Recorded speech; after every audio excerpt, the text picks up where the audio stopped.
Paano nga ba mag-register or magkaroon ng account sa Virtual Pag-ibig online? By the way, kung first time mo sa aking channel at nais mo pang makapanood ng mga basic online video tutorial, please don't forget to subscribe and click the notification bell para mas maging updated ka sa susunod pang mga videos.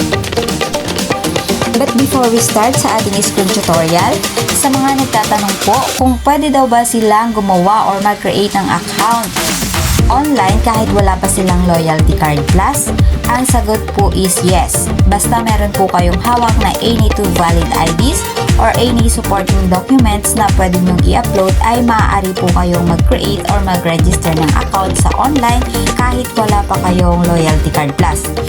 Dahil ang mahalaga ay dapat member na kayo ng Pag-ibig. At syempre, dapat alam nyo rin ang inyong Pag-ibig number. And mamaya ay makikita naman natin at ipapakita ko sa inyo yung mga list ng IDs na pwede nyong gamitin just in case na wala pa kayong loyalty card plus. Okay, let's start. Sa paggawa ng account ay pwede nyong gamitin ang inyong cellphone or computer man yan. Dahil dito sa browser ay kailangan nyo lang hanapin ang Virtual Pag-ibig. So at yan, kapag nakita nyo na, i-click nyo lang yan. And then click create account. And then after, meron dyang lalabas na tatlong options. At kung ikaw ay meron ng loyalty card plus, ang pipiliin mo dyan is yung option 1. At kung wala naman at ang gagamitin mo ay valid IDs, dito ka sa pangalawa.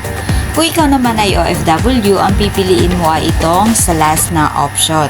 Ngayon, i-check natin kung anong kailangan dito sa option 1. Dito ay kailangan nyo lang i-ready ang inyong loyalty card plus dahil dito natin makukuha ang ating Pag-ibig number. At sa likod ng ating card, doon natin makikita kung ano ang partner bank. Kung Union Bank ba or AUB.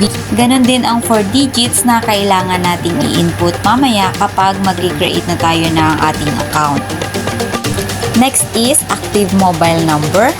Ganon din ang ating active email address. Tandaan po, ang lahat ng ilalagay natin dito ay dapat active dahil dyan po magsisend sa atin ng confirmation at OTP. And then, kapag ready ka na, you can click proceed to create your Virtual Pag-ibig account. And then, dito sa pangalawa, kapag wala kang loyalty card plus, check natin kung ano yung kailangang ihanda. So, ayan, kung wala kang loyalty card plus, ito yung list ng valid IDs na pwede mong gamitin. Katulad ng passport, driver license, PRC, NBI clearance, police clearance, postal ID, voters ID, GSIS, SSS ID, senior ID, at marami pang iba. Ayan, basahin nyo na lang po dyan. At kung available ang mga ID na yan sa inyo, ay kailangan nyong mag-selfie na hawak ang dalawang valid IDs na gagamitin nyo. And then kapag ready na, you can proceed to create your Virtual Pag-ibig account. And then dito sa last, kapag OFW ka, check natin kung anong kailangan. So, syempre, Pag-ibig number, active mobile number, active email address, and syempre kailangan mo ring mag-selfie na hawak ang dalawang valid IDs na kailangan mong gamitin. And then again, kapag ready na, click proceed to create your Virtual Pag-ibig account. At dahil meron na kaming loyalty card plus, ang pipiliin namin is itong nasa unahan.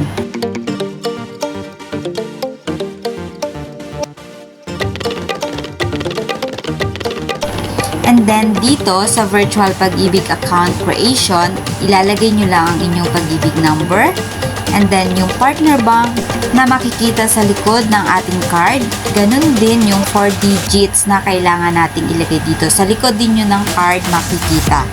And after ma-proceed, magsisend sila ng OTP na kailangan nating i-input.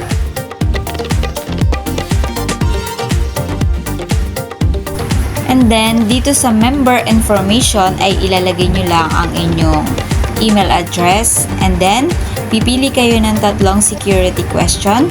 And then, ilalagay nyo rin yung sagot dito sa right. Okay, then kapag kumpleto na, check box and click submit. And ayan, sabi, you have successfully created your Virtual Pag-ibig account. Your temporary password has been sent to your email address. Yung nilagay nating email address kanina. And then, ganyan yung marireceive nyong email. Kapag clinic nyo yung click here, dadalhin kayo niyan sa first time login. So, dyan ay maglalagin kayo, ilalagay nyo yung temporary password na sinend nila sa inyo at mag-create kayo ng bago nyong password. And once na napalitan nyo na ang temporary password at nakapag-create na kayo ng bago, ito na ang lalabas. And after nyan ay pwede na kayong mag-login sa inyong virtual Pag-ibig account. Okay, password reset successful and you can now log into your virtual Pag-ibig account. Okay, subukan natin. Try na nating mag-login kung makakapasok na tayo.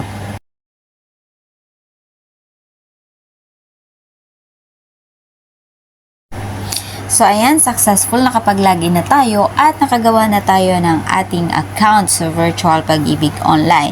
Pwede na nating ma-monitor ang ating mga contribution, ganun din ang ating mga online transaction at ang ating mga loans.